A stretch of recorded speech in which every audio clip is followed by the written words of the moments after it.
Ezequías ascendió al trono en un tiempo de oscuridad espiritual. Su padre, el rey Acaz, había descarriado a Judá, apartando los corazones del pueblo del Señor. Pero desde el inicio de su reinado, Ezequías emprendió una corrección que produciría un gran avance espiritual. Comenzó sus deberes reales comprometiéndose a purificar el templo en Jerusalén, un lugar descuidado y profanado durante el reinado de su padre. Este acto no fue simplemente una limpieza física de un espacio sagrado, sino un gesto simbólico de restauración. La santidad y centralidad del culto en la vida del pueblo habían sido olvidadas durante años. Ezequías entendió la importancia de esta conmemoración y restauró la observancia de la Pascua. Invitó al pueblo de Israel a unirse a esta celebración, buscando la unidad religiosa y el retorno a su herencia compartida y su fe en Yahvé. Uno de sus actos más encomiables fue su postura contra la idolatría. Eliminó audazmente los lugares de adoración pagana, destruyó las piedras sagradas y cortó los ídolos.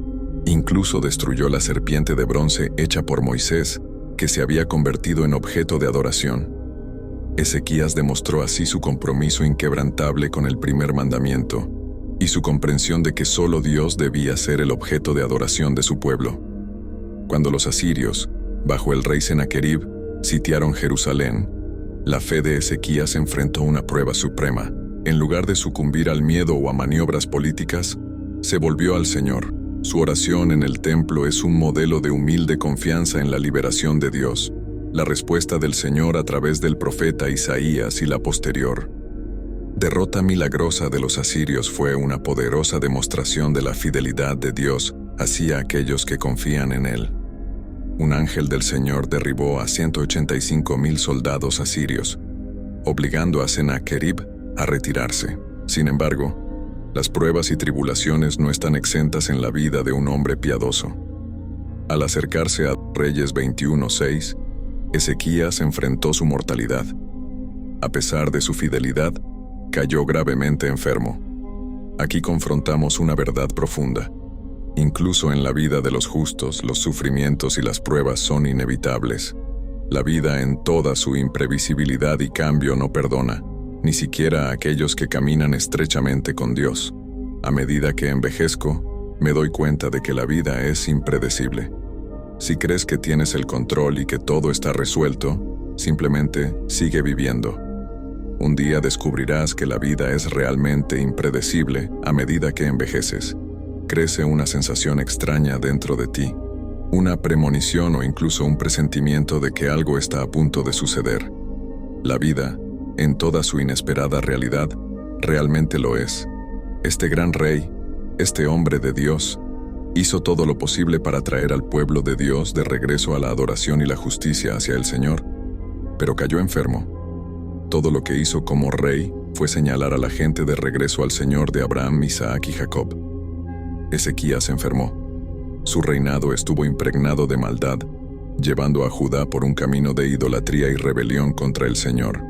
A pesar de su fidelidad, enfrentó una enfermedad grave. Dada la oscuridad que marcó su gobierno, parecería apropiado, en términos humanos, que él haya sido el afligido por la enfermedad. Sin embargo, como consecuencia de sus acciones, la narración toma un giro inesperado. Un rey decidido a honrar a Dios y guiar a su pueblo es Ezequías, no Acaz, quien resulta golpeado con la enfermedad.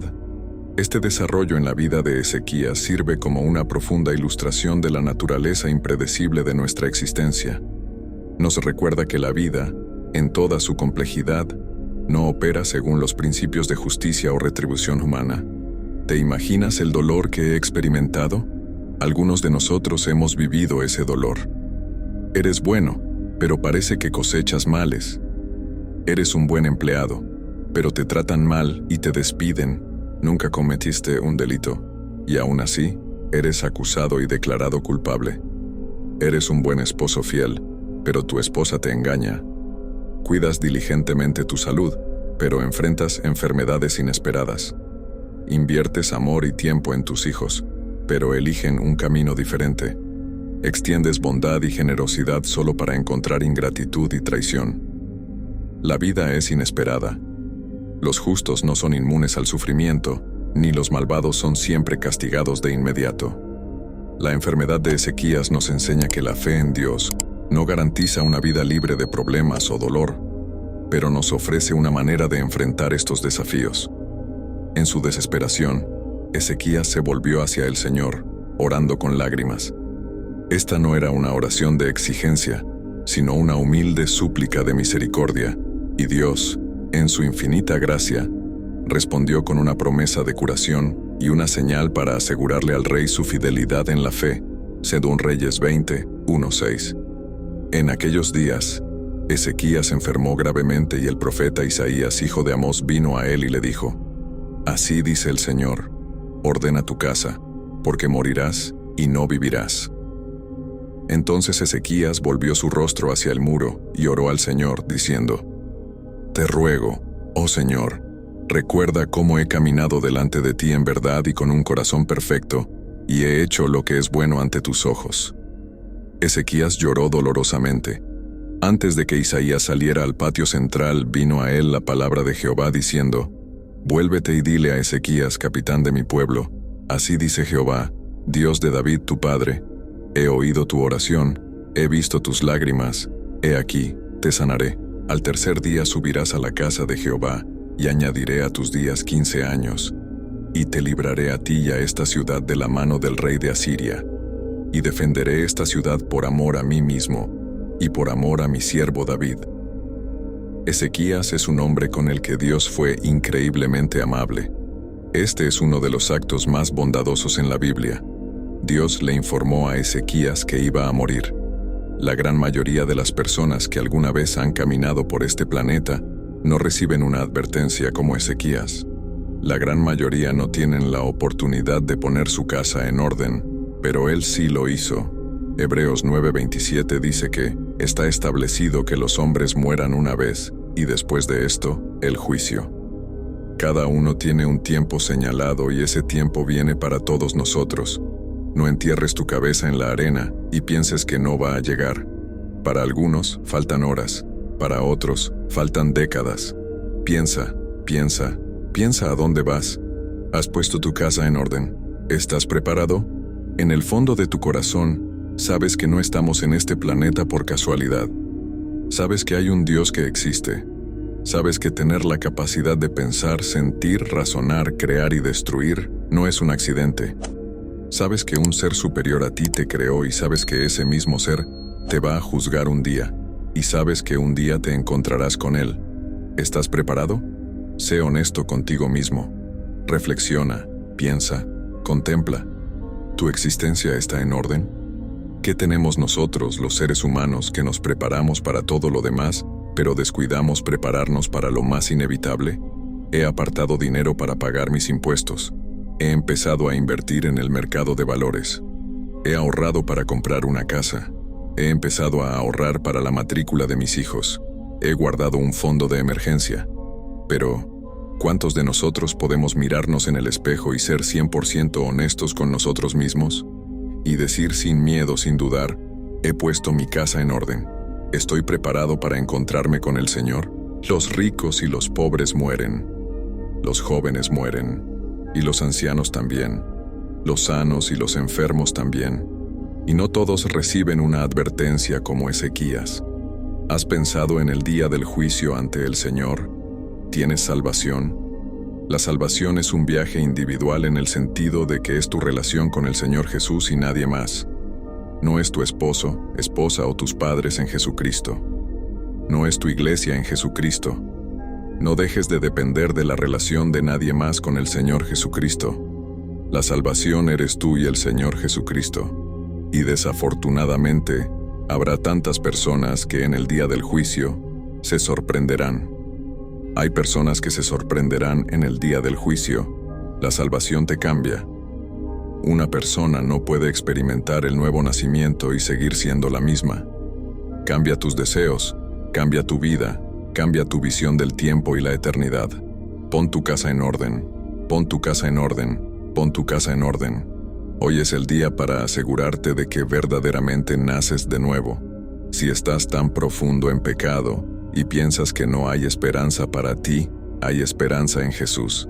Si estás en un hoyo de pecado, ven a Jesús sin importar cuán sucio y oscuro sea tu pasado. Está bien con Él. Dios es un Dios que mete la mano en el abismo y salva a los desesperanzados. Dios salva a los que son descartados por la sociedad, los marginados, los vergonzosos. Dios salva a los marginados. El mundo no necesita amarte o aceptarte. Las personas que has herido no tienen que perdonarte o aprobarte. Pon tu casa en orden. El pecado te arrastrará a un pozo donde no tendrás idea de cómo llegaste allí. ¿Has sido testigo de la naturaleza del pecado?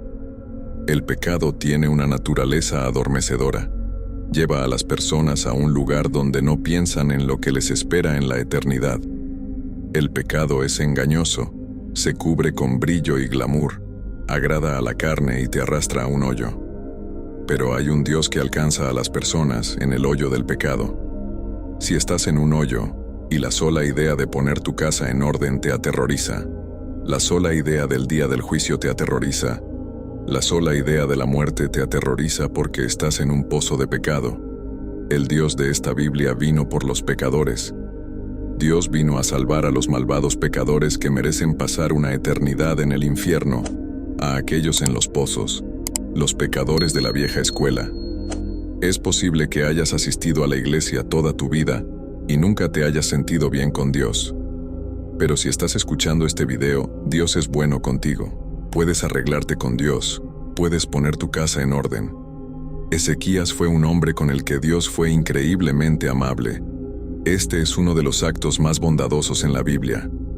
Dios le informó a Ezequías que iba a morir. La gran mayoría de las personas que alguna vez caminaron por este planeta no reciben una advertencia como Ezequías. Si estás escuchando este mensaje, Dios está siendo increíblemente amable contigo. Puede ser que ya estés bien con el Señor, y eso es para alabarse.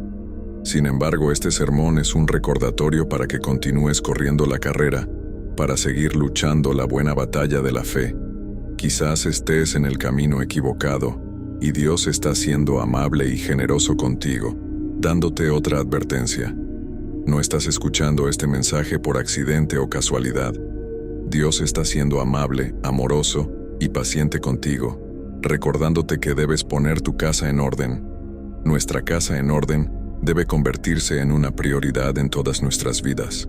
No priorices el dinero sobre tu relación con Dios, ya que no podrás llevártelo contigo. Como dice Job 1:21, desnudo salí del vientre de mi madre, y desnudo volveré allí. El Señor dio, y el Señor quitó. Bendito sea el nombre del Señor. Y en Eclesiastés 3:1-2, para todo hay un tiempo y un propósito bajo el cielo, un tiempo para nacer y un tiempo para morir, un tiempo para plantar y un tiempo para arrancar lo plantado. Ezequías fue un buen rey, hizo lo recto ante los ojos del Señor en quien confió. A través de ejemplos en Deuteronomio Crónicas 29, vemos cómo restauró el templo, el sacerdocio y las fiestas. Derribó ídolos en la tierra y demostró ser un hombre bueno y maravilloso. Sin embargo, cuando Isaías llegó a él, no fue para curarlo, sino para decirle: pon tu casa en orden porque morirás y no vivirás. La vida no es justa. Jesucristo no vino a hacerla justa, sino a redimir a la humanidad. Dios no garantiza una larga vida a su pueblo, sin importar cuán fieles sean. Eternamente hablando, es mejor haber vivido una vida más corta, pero estar preparado para la eternidad que vivir mucho sin miras a lo eterno. ¿Estás preparado para encontrarte con el Señor? Si llegaste hasta aquí y te gustó el contenido, te invito a suscribirte al canal y dejar tus comentarios sobre la historia. Abrazos y que Dios los bendiga.